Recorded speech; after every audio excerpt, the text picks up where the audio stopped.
પરેશભાઈ શેખ. પરેશભાઈ, બોટાદ નગરપાલિકામાં હાલ સ્થિતિ શું છે? વહીવટદારોની તકલીફ કેટલી? હાલ ગણો તો લગભગ 2 વર્ષથી નગરપાલિકામાં અત્યારે સુપરસીટ છે, જેથી કરીને અમારે વોર્ડના કોઈ પણ કે નગરપાલિકાના કામ જો અમારે પડે તો સીધા ત્યાંના વહીવટદારને મળવું પડે છે, અને વહીવટદારને મળવી એટલે ત્યાં કલાક સુધી અમારે રાહ જોવી પડે. એ એના કામમાં વ્યસ્ત હોય છે. બીજા નંબરમાં કે અમારો જ્યારે વારો આવે ને અંદર ચેમ્બરમાં બોલાવે ત્યારે એક જ માત્ર જવાબ મળે છે કે હા, તમારું કામ થઈ જશે. વારંવાર આવા ધક્કા ખાવા પડે છે. બીજા નંબરમાં કે જો આ નગરપાલિકામાં કોઈ પ્રમુખ અથવા સભ્ય હોય તો અમે એના દ્વારા તાત્કાલિક કામ કરાવી શકીએ, અથવા અમારા વોર્ડના સભ્ય હોય તો એને રજૂઆત કરવી તો પણ અમારા નગરપાલિકામાં કામ થઈ જાય. જેથી કરીને અમારી એવી માંગ છે કે જલ્દીથી જલ્દી નગરપાલિકાની ચૂંટણી થાય અને કોઈ પ્રમુખ પદે 2 સભ્યો અંદર જોડાય તો અમારા કામ વ્યવસ્થિત અને જલ્દી થાય. જેથી કરીને નગરપાલિકામાં જ્યારે રજૂઆતો કરવા જાઓ તો કયા કયા કામો લઈને તમારી રજૂઆતો હોય છે? અમારા ગટરના કામની હોય છે, કોઈ પાણીની સમસ્યા હોય છે, રોડની સમસ્યા હોય છે. જેથી કરીને આવા કામ અથવા કચરાવાળા ન આવતા હોય એવી સમસ્યા હોય છે. તે સિવાય પણ ઘણા બધા એવા કામ હોય છે જેથી કરીને અમારે રજૂઆત કરવા જવું પડે છે. અહીંયા નગરપાલિકાની સુપરસીટ શું કારણથી આવેલી એ માહિતી છે તમને? નગરપાલિકાની માહિતી એવી છે સુપરસીટ થવાની કે અંદરો અંદર ભાજપના કોઈક સભ્યોનો વિખવાદના લીધે અમારે પબ્લિકને હેરાન થવું પડે છે. તો ખરેખર આ હેરાનગતિમાંથી મુક્તિ ક્યારે મળે? શું ખરેખર થાય? જો નગરપાલિકાની ચૂંટણી થાય, પ્રમુખ બને કોઈ અને સભ્યો ચૂંટાય તો અમારા કામ થાય. અધિકારી રાજમાંથી તો જ મુક્તિ મળે? તો જ મળે, નકર મળે એમ નથી. કારણ કે અધિકારી એના કામમાં વ્યસ્ત હોય છે. વ્યવસ્થિત અમને જવાબ મળતા નથી, વ્યવસ્થિત અમારા કામ થતા નથી. વિજય તેરિયા. વિજયભાઈ, સ્થિતિ શું છે બોટાદ નગરપાલિકાની સુપરસીટના કારણે તકલીફ કેટલી? છેલ્લા 2 વર્ષથી બોટાદ નગરપાલિકામાં વહીવટ શાસન છે, અધિકારીઓ શાસન છે. અત્યારે આ પોઝિશન એવી છે કે કોઈ પણ અમારા પ્રજાના કાર્યો કામ થતા નથી. જેમ કે ગટરનો પ્રશ્ન હોય, પાણીની લાઇનનો પ્રશ્ન હોય કે રોડનો પ્રશ્ન હોય. હાલ નગરપાલિકામાં રજૂઆત કરવા જઈએ તો ત્યાં અધિકારી શાસન હોય એવું ચાલે છે. કોઈ પણ પ્રકારના જનપ્રતિનિધિ નથી કે જેને હિસાબે અમારા કામ થતા નથી. તો અમારી એક જ માંગ છે એવી કે એક બોટાદ નગરપાલિકા નહીં, ઘણી પણ નગરપાલિકા એવી છે કે જ્યાં અધિકારીઓનું રાજ ચાલે છે. તો આમાં પ્રજા પીડાય છે, જેને લઈને અમારા કાંઈ કાર્ય થતા નથી. જ્યારે પણ રજૂઆત કરવા નગરપાલિકામાં જઈએ ત્યારે અધિકારીઓ એવો જવાબ આપે છે કે થઈ જશે, પણ થતું નથી. અને મેજોરિટી અધિકારી શાસન છે એટલે મને તો એવું લાગે કે બધું કાગળ પર થતું પણ હશે ત્યાં સુધી. એટલે અમારી માંગણી એવી છે કે છેલ્લા 2 વર્ષથી બોટાદની પ્રજા પીડાય છે તો વહેલાસર નગરપાલિકાની ચૂંટણી આવે, નગરપાલિકાના પ્રમુખ ઉપપ્રમુખને સભ્યો જે છે એમની નિમણૂક થાય, અને જે આ ભાઈ નગરપાલિકાના જે કંઈ ઓલા જે સદસ્યો છે એને નિમણૂક થાય, જેથી લઈને અમે વોર્ડ વાઇઝ અમારા સભ્યો હોય એને અમે રજૂઆત કરી શકીએ અને એ અમારા કામ કરે. અધિકારીઓને તો એવું છે એને તો દર 1લી તારીખે એમનો પગાર મળી જ જવાનો છે. સદસ્યો હશે, પ્રમુખ હશે તો એને પ્રજાની વચ્ચે રહેવાનું છે, પ્રજાની સાથે રાખીને એને માની લો કે ચૂંટાવવાનું છે. તો એ આ ક્યાંક અમારી ક્યાંક ને ક્યાંક રજૂઆત એ અમારી સાંભળશે. અધિકારીઓને તો શું છે, અમારું કામ થાય કે ના થાય એને તો દર 1લી તારીખે સરકાર પગાર આપે છે, આપવાનું જ છે. વિજયભાઈ, બોટાદ નગરપાલિકાની અંદર ભારતીય જનતા પાર્ટીનું શાસન હતું. 44માંથી 40 બેઠકોની આંતરિક જૂથવાદના કારણે સમસ્યા સર્જાણી છે, એ વિશે શું કહેશો? આંતરિક જૂથવાળાને એને કારણે સમસ્યા ક્યાંક ને ક્યાંક આમાં પણ અધિકારીઓનું રાજ છે અને વહીવટ શાસન કે નગરપાલિકામાં કોઈ પણ જાઓ, હાલની તારીખમાં બોટાદ નગરપાલિકામાં કોઈ કોન્ટ્રાક્ટર કામ કરવા માટે રાજી નથી. એનું મેઇન કારણ છે ભ્રષ્ટાચાર. જેવું કામ તમે કરો એટલે અધિકારીઓને આજે કંઈ ગમે એમ કરીને તમારે હપ્તા પહોંચાડવા પડે છે. ક્યાંક એ આંતરિક જૂથવાદ ખેંચતાણના હિસાબે આ સમસ્યા ઊભી થઈ ગઈ છે.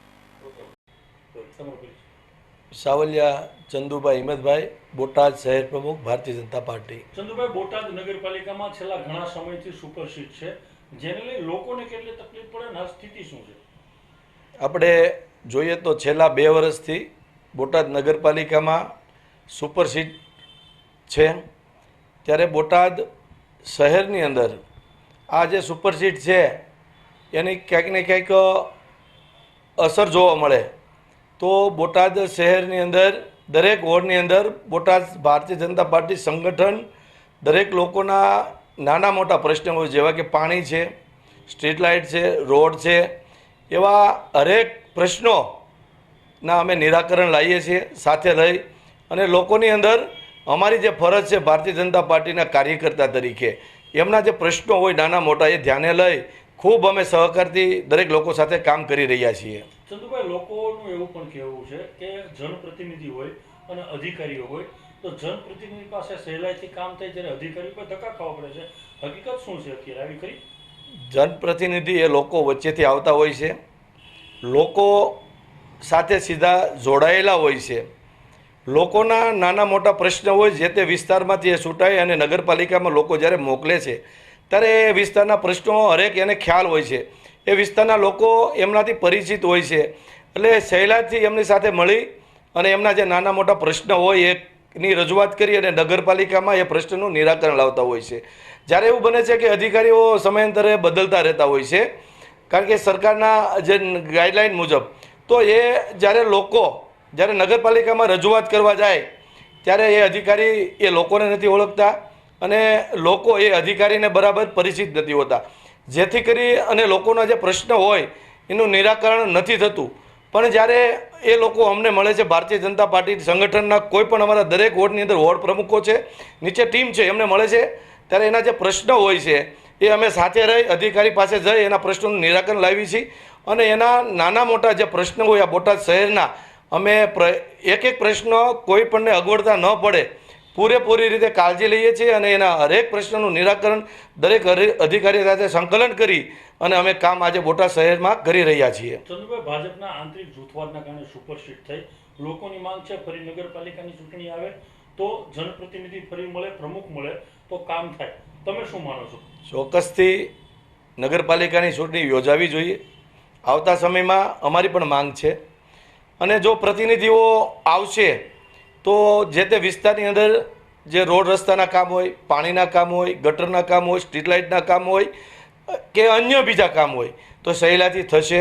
જનપ્રતિનિધિ જ્યારે કામ કરવા માટે ઉત્સાહી હોય છે ત્યારે નગરપાલિકા અધિકારી અને લોકો સાથે સંકલન કરી અને ખૂબ સુંદર રીતે કામ કરવા માટે બંધાયેલા હોય છે અને લોકોને પણ શાંતિ રહે છે. તો આવતા સમયમાં જો નગરપાલિકાની ચૂંટણી આવે તો ખૂબ સારું છે અને લોકોના જે પ્રશ્નો છે એનું નિરાકરણ આવશે. અને ભારતીય જનતા પાર્ટીના પ્રમુખ તરીકે અને મારી ટીમ બોટાદ શહેરની અંદર દરેક લોકો સુધી અમે કામ કરી રહ્યા છીએ. પણ જો કોઈ લોકોને અગવડતા હોય તો એમાં અમે પ્રયત્નશીલ રહી અને પૂરેપૂરી જવાબદારીથી આ સુપરસીટની અસર ન જણાય એટલા માટે અમે કામ કરી રહ્યા છીએ અને આવતા સમયમાં કોઈ પણ લોકોને અગવડતા ન પડે પણ એની જવાબદારી ભારતીય જનતા પાર્ટીની સરકાર હોય તો એ પણ અમારી બને છે.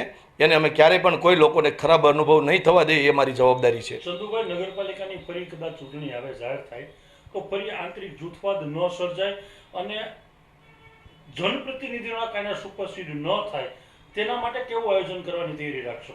અમે અને અમારું સંગઠન ભારતીય જનતા પાર્ટીનો એક પાર્લામેન્ટરી બોર્ડની અંદર જે નક્કી થાય, જનપ્રતિનિધિ આવતા સમયમાં બોટાદમાં જે સેવા કરતા લોકો હોય, બોટાદમાં ભારતીય જનતા પાર્ટીના સંગઠનમાં વર્ષોથી જોડાયેલા હોય એવા સિનિયર આગેવાનો, જે અમારું પાર્લામેન્ટરી બોર્ડ અમારા સિનિયર આગેવાનો જે નક્કી કરશે એ મુજબ અમે બોટાદ શહેરની અંદર અમે કામ કરવા માટે બંધાયેલા છીએ.